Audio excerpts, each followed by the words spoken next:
I wish you all a very wonderful and blessed Easter. Easter is a very significant celebration, commemoration, remembrance in the life of Christians all over the world, because it is the time that Jesus Christ, which Muslims call Nabi Isa, resurrected from the dead, giving us hope that even if when we die, we also have hope of resurrection. I will address you quickly today in English first, and then I will recap in Hausa for the Hausa audience who would like to know what I have said today. I am here to address the current crisis that is bedeviling our party, the ADC. I joined ADC in my own volition as the Constitution of the Federal Republic of Nigeria has empowered one to become a member of a political party of his or her choice. That is under the fundamental human right of the freedom of association. It is a right of every Nigerian to associate with the group that he or she choose to associate with. For the record, for those who doesn't know me, I first ran for Senate in 2015. I ran for Senate in 2019. I ran for Senate in 2023. So I ran for Senate consecutively through 3 election cycles. In 2015, the primary election was not held in Adamawa. It was moved to Abuja. And out of principles, I felt it was not right for the primary election of Adamawa citizens to be done in Abuja. So I boycotted that primary election, even though I bought forms, I campaigned vigorously, and I bought so many cars at that time, and I distributed free cars to my coordinators in the 5 local governments and even beyond. And I remember in that election, PDP came a distant number 3 in that election 2015. Because the way the PDP handled itself in 2015, APC won that election. In 2019, I ran for the primary election against the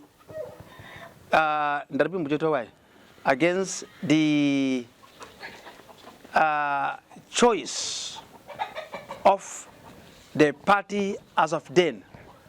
The leadership of the party wanted another person to pick the ticket of the PDP 2019. I remember vividly, then my elder brother, the current governor of Adamawa State, had to drive down to Mubi, try to see how he can impose his candidate on the people. And the people came out and voted for me. I remember then my vote in that primary election then was 494 votes, delegate election. And the vote of my closest opponent, the one that the government of the day was supporting, was 74 votes. 74 against 494. In 2023 also, go back to 2019, I ran as an opposition. Then I was in the PDP. I ran alongside His Excellency Ishaku Abbo, then ran for the office of the President. Amadu Fintri ran for the governor of Adamawa State in the PDP. But then, the President Buhari was in power, Governor Bindo was in power, Sonto Binta Masi was in power, Aras was in power as House of Reps, Adamu Kamali was in power, House of Reps in Michika Madagali. They have commissioners, they have everything, they have money, they have security agencies. And I won the election. In 2019, I had more votes than any candidate in the northern zone, including the late Buhari, who was the darling of the people as of that time. In 2023, I switched party. I joined the ADC. I mean the APC. As of then too, of course, I had crisis with my party. The reason why at that time was when I rejected same-faith ticket.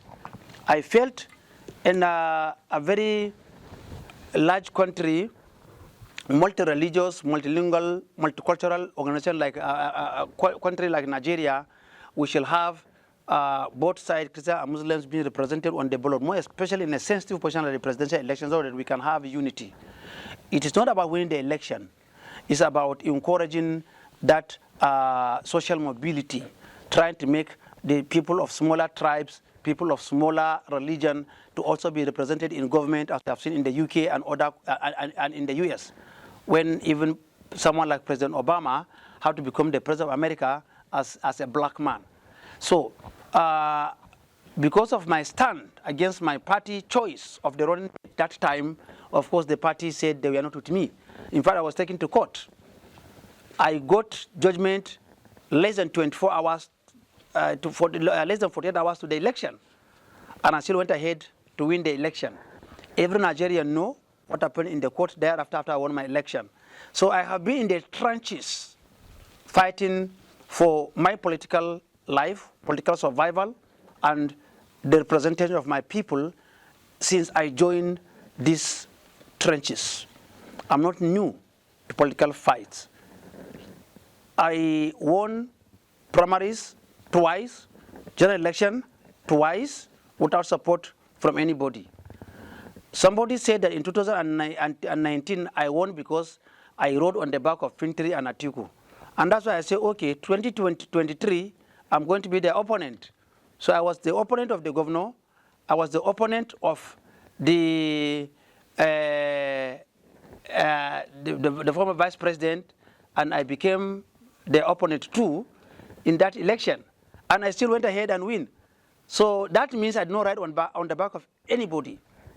I ride on the back of the poor people, the market woman, the woman frying akara on the roadside. The man and woman come back from their farms. Children come back from school.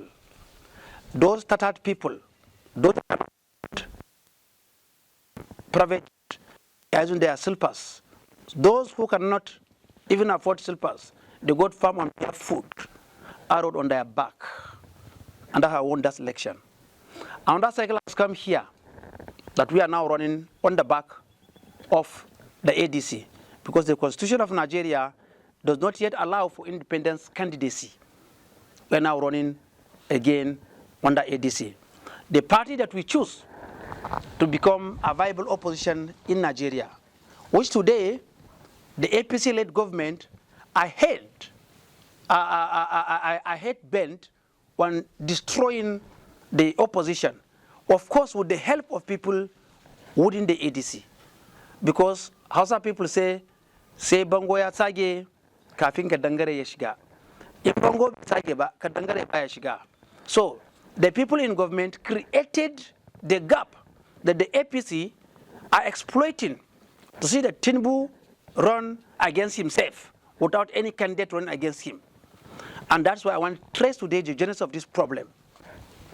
The problem of ADC started after the Mosul-led National Working Committee of the ADC that handed over to Senator David Mark.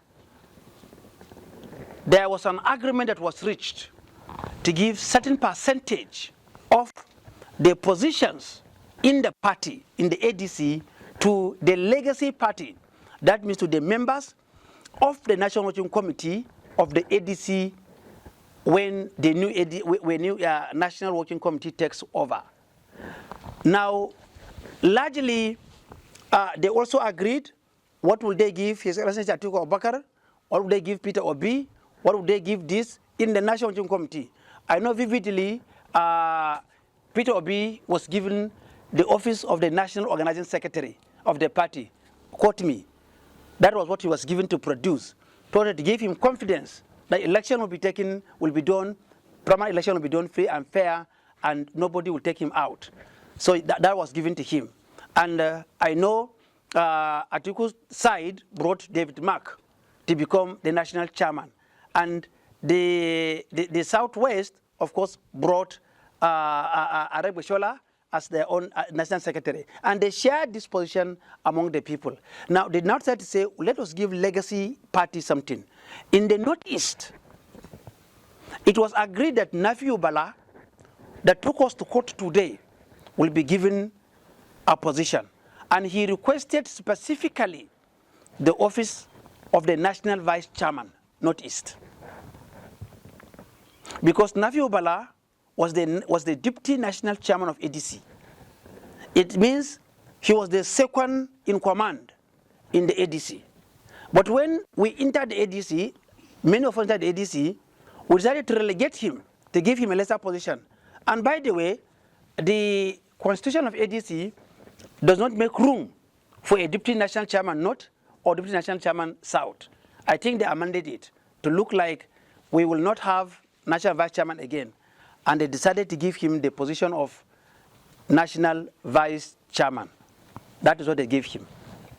Now, that's what they gave him when they agreed to hand over the party to us. Now, when we took over, that agreement was reneged. They reneged on that agreement, and they refused to give that position again. Rather, that position was given to Babachir Lawan, BT Lawan from Adamawa State. And you can hear me? Okay. Can you hear me? Okay. The position was given to BD Lawan. Now, he failed. Nafi Bala failed. We had agreement that you'll give me National Vice Chairman Northeast. Why are you not keeping this agreement? If you need anything, just give it to me. Why are you not giving me this? And they say we will give you a smaller position. According to what? Thank you.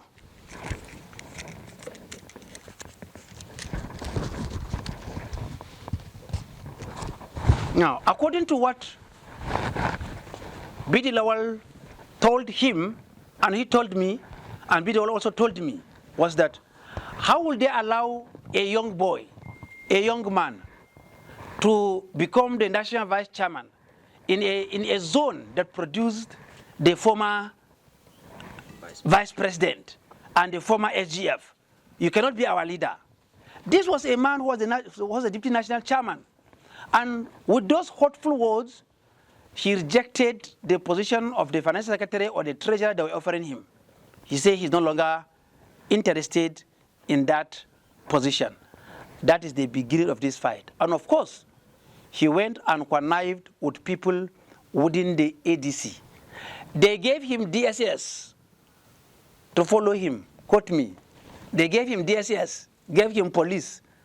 That is like someone who became the national chairman of a party. They gave him security. If it's not the government that is giving him, who will now allocate DSS to Nafi Bala to follow him all about? That means government is involved. So even before the matter started, they said, of course, we will help you to fight the ADC for us. But the genesis of the problem was the position of National Vice Chairman Northeast that was promised to Nafi Bala, and later BD Lawal took over. You are distracting me. What do you want? The volume is not working? Yes, sir. Okay. So, the issue is simple. When you have an agreement, that agreement could have been adhered. And if the agreement will not be held, what you need to do is to simply appeal to the young man. Say, please, for reason A, B, C, and D, let us give another thing. Not telling him that he is not fit on account of his own age to become the National Vice Chairman. That was the genesis of the problem. Today, we went to court, and before the judgment was given, INEC, acting under the instruction of the APC-led government, systematically delisted ADC. This is delistment. Because when you say we have removed your leadership, we have ceased receiving communication from you, that means the party is deregistered, which shall not happen in the world we are living in today. And I call on INEC, you are not a branch of APC. You shall be an unbiased electoral umpire that shall conduct free and fair election. And I'll come on Amupitan. I listened to your interview on Arise TV, and I was disappointed, sir. You are a professor, you are a senior advocate of Nigeria, and you are blabbing. Nigerians are disappointed in you. Don't be worse than Morris. You will become, you don't go into the hall of shame. As the very man, as Esau, you are a Christian. Don't become Esau, who sold his birthright for a pot of porridge. You are selling Nigeria for a pot of porridge. Do the right thing. Let the APC go and campaign, and ADC go and campaign. Let Nigerian citizens decide who will rule the country, not INEC trying to strangulate people. But like I said, the crisis in ADC was self-inflicted. If the position was given to Nafi Bala, he won't be where he is today. If B.D. Lawal could have spoken to him the way a human being should be spoken to, he could not be where he is today. But he was spoken to in an undignified manner, just like chasing him out, get out of here. And he said, I should get out of your sight. I said, okay, we will meet in the court. And they went to court. Now, we also have, I call first of all on Nafi Bala, don't be a villain. Be a hero. Withdraw your matter in court. No matter what they gave you, we have records. We are also Nigerians. We have our own source where I get informations. Go and remove that matter in the court and be a hero of democracy. I'm calling on President Tinubu. You fought for democracy. You are a member of the NADECO. You fought military regime.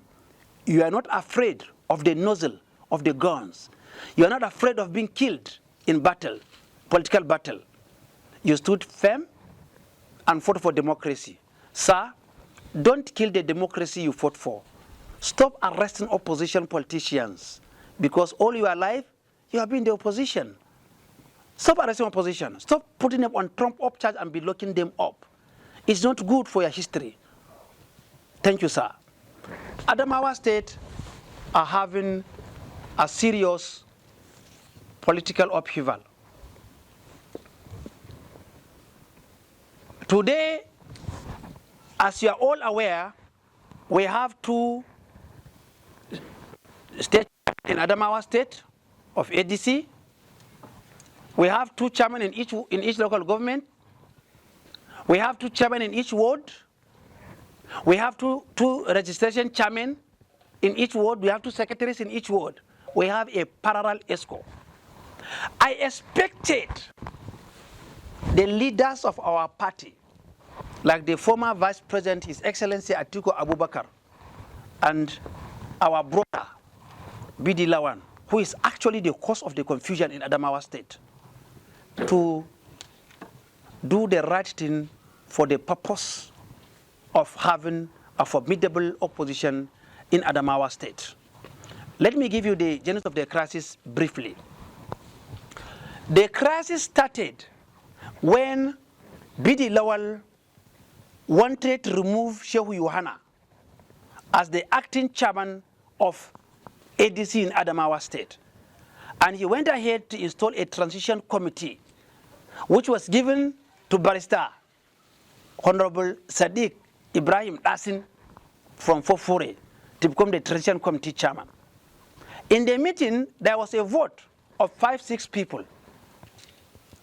Out of 45 members of the transition committee, 45 members of the transition committee, former president, former vice president, former governors, former senators, former House of Reps, former deputy governors, House of Assembly members, former party chairmen, former commissioners, 46 in Adamawa. Out of the 46, only 6 people were called for a meeting. Waya Sadiq Dasin was elected by 6 out of 46 people to be the chairman of the transition committee. And during that sitting, Binani objected. She said, we have over 40 people in the transition committee. Why are only 6 doing election for the 46? And she rejected the outcome of that election. And she said she will not recognize Sadiq Dasin as her chairman. And she said vividly that Sadiq Dasin will not give me justice. And I want where I will have justice. Bring anybody, I will support. Of course, I went against her, like all of us went against her. And when Sadiq Dasin became the chairman of the transition committee of the ADC, I expected him to use his energy to unite the party. That's what leaders do. But what did he do? He went ahead to say that he don't want to see any of Binani's supporter in ADC. Governor Bindo was in that meeting. Abdulaziz Nyago was in that meeting. Ambassador Umarana was in that meeting. Daniel Bala was in that meeting. And others were in that meeting when they said that they don't want any of Binani's supporter to be in the ADC. And they went ahead to even close the register on anybody that is following Binani. They closed the register on her. Now, I want to win election. I want to win election. I don't want to have personal battles. I know if I today got a ticket for governorship in Adamawa State, I will need Binani's people to vote for me. And if Binani get ticket, she will need me to work for her. And if Umarana got it, Umarana will need me. If Mahmoud Tukur got the ticket, Modibo Tukur, he will need me, he will need Binani, he will need everybody. So why are you chasing people out of your party instead for you to look for people? At the time that the APC, even when they were in power, they are in power, they are looking for people to join their party. And you are not in power. You are chasing people away. I felt that was a very wrong strategy. And I continue to tell them that don't send people out of this party. And they're saying that I'm Binani's mole. A 2-term senator being a mole for anybody in a small organization. A man who stood against the government. A man who moved from a ruling party to an opposition and still stood his ground on one election. A man who received entreaties from so many people in the ADC, including the 7th vice president. I refused to join the ADC, the APC, including from my elder brother, my boss, Mala Nuhu Badu, who I served as his personal assistant for 30 months. I was Nuhu's PA for 30 months. But he sent the entire members of APC in the House of Assembly to come to my house, to come and take me to him so we can come and sit down. I refused to go. I know how the calls we are getting from APC. I know how pressure people at Centuary have been putting on me to go and join the APC. I refused to join APC so that I will remain in ADC because I believe in multi-party system. Now, my own chairman is saying he won't chase Binani out. Now we are going for congresses. They bought form for only one person. They went to Abuja and they wanted to lock down so that nobody will buy a form again. Only the one that they bought, so they go and give it themselves and fill the form and do Jamhuru. But Binani was smart enough. She also bought form for all her ward chairmen, all her ward secretaries, for local government chairmen, and for our own state chairman, for state escorts. She bought form. And I also bought my own form. And I also filled it. And we sat in Atiku Abubakar's house to make peace. When we made that, the 10 of us, Baba Atiku was there, Governor Bindo, Senator Barata, Senator Abbo, Senator Binani, Daniel Bala, and of course 10 of us in that meeting. And it was agreed that we should go and harmonize our executive committee so we can have a smooth congresses. The meeting was now shifted to Senator Bindo's house for the next day, 9 a.m. 11 a.m. I mean. And we was there we were in Bindo's house by 11 a.m. A committee was set up to look into the list so we can harmonize the list. Umarana was the chairman of the committee. I'm a member. Barata was a member. I only adopted Sheikh Yohana and Sadiq Hassan to become the member. Till this very day, said Ambassador Umarana refused to call for the meeting where we come and sit down and harmonize the list so that we can have a united party. So they have a set mentality that because they positioned certain people within the structures of the transition committee, so they will do tazarche and now block everybody in their own shallow thinking that when you have a party, you will win election. That's their own thinking.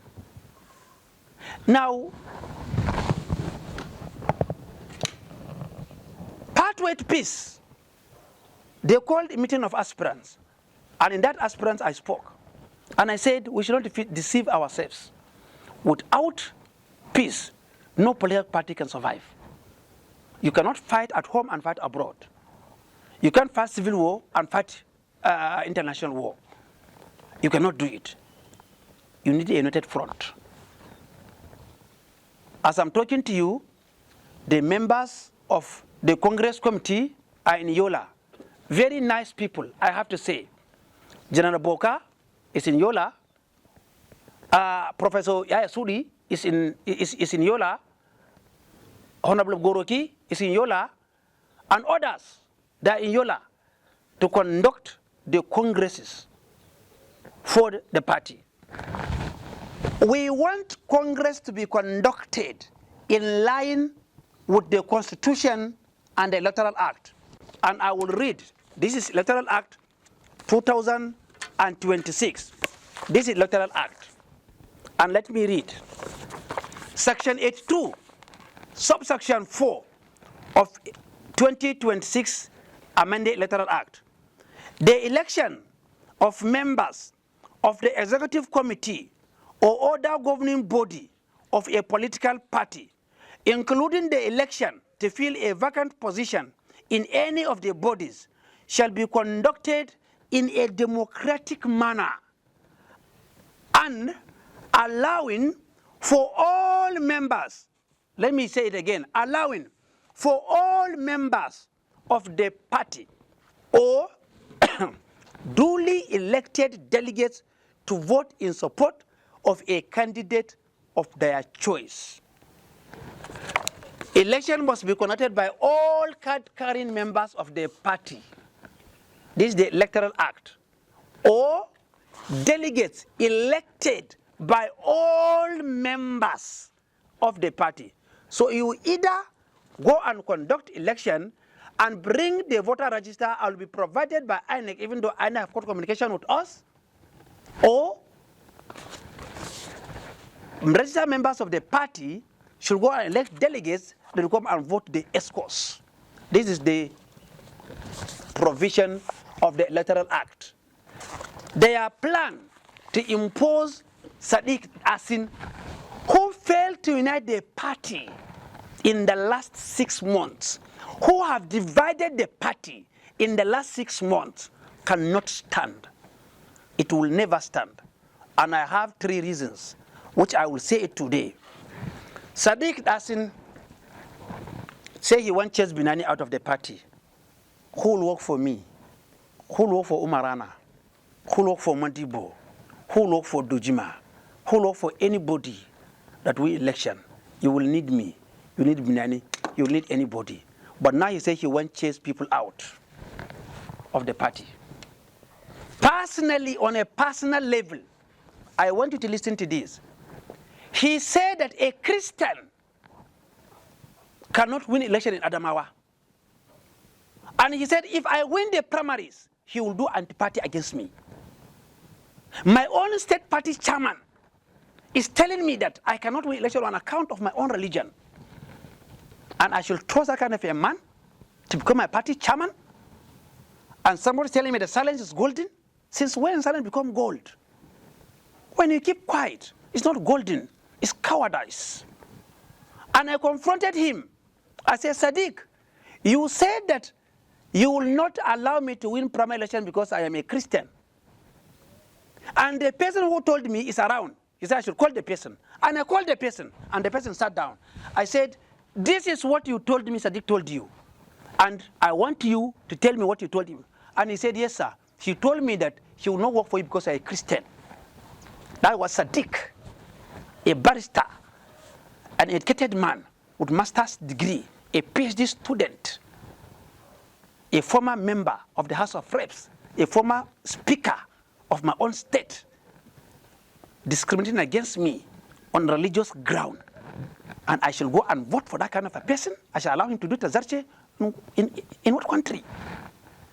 There is no politician in Adamawa, none, I want to repeat, none, have access to mosque like Senator Abbo. No Muslim in Adamawa enter church, they were enter mosque. No Christian in Adamawa enter mosque as I enter mosque. No Christian in Adamawa empower Muslims like me. No Christian in Adamawa built mosque like me. And now somebody is saying because I'm a Christian, that if I get ticket, he'll do anti-party for me. And now he's coming to lobby me to make him my party chairman.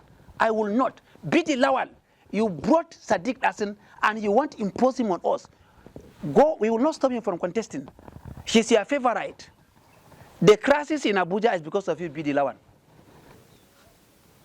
You told Nephew he's too small. And now, Nephew shows how big he is. Now, Nephew is a very big man. You are still just no longer recognized in INEC. And now you come to Adamawa after you destroy Abuja. You want to come to Yola and destroy Adamawa. Atiku, wake up. I'm a man who speaks truth to power. At my age, I'm approaching 50 years. I cannot be a man that cannot be able to speak truth to power. If a man, someone's religion, he will not accept him as the candidate of the party. That is not a man that I should follow.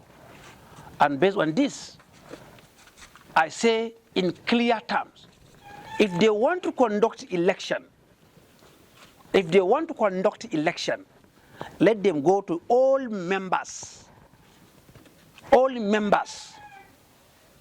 card-carry members of the party. Let us go there and what? Contest for election. They should bring our people, we bring our people, and let us go for the election.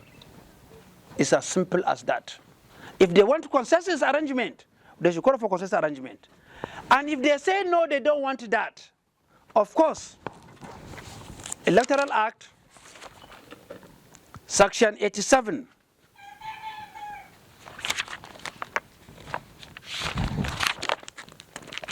Section 88 of the Electoral Act has given party members the powers to go to court. The law here says simple, notwithstanding the provision of this act or rules of a political party, an aspirant who complains that any of the provisions of this act and the guidelines of a political party have not been complied with in the selection or nomination of a candidate of a political party for election may approach the Federal High Court or others. So we have the powers to go to court. And we will go to court if they insist on imposing a religious bigot on our party. Thank you so much. I will address you more as this matter unfolds. We have kept a lot of information back when the time comes, more especially on the activities of my own brother, Babachir. I have a lot that I will speak out in due course. God bless you.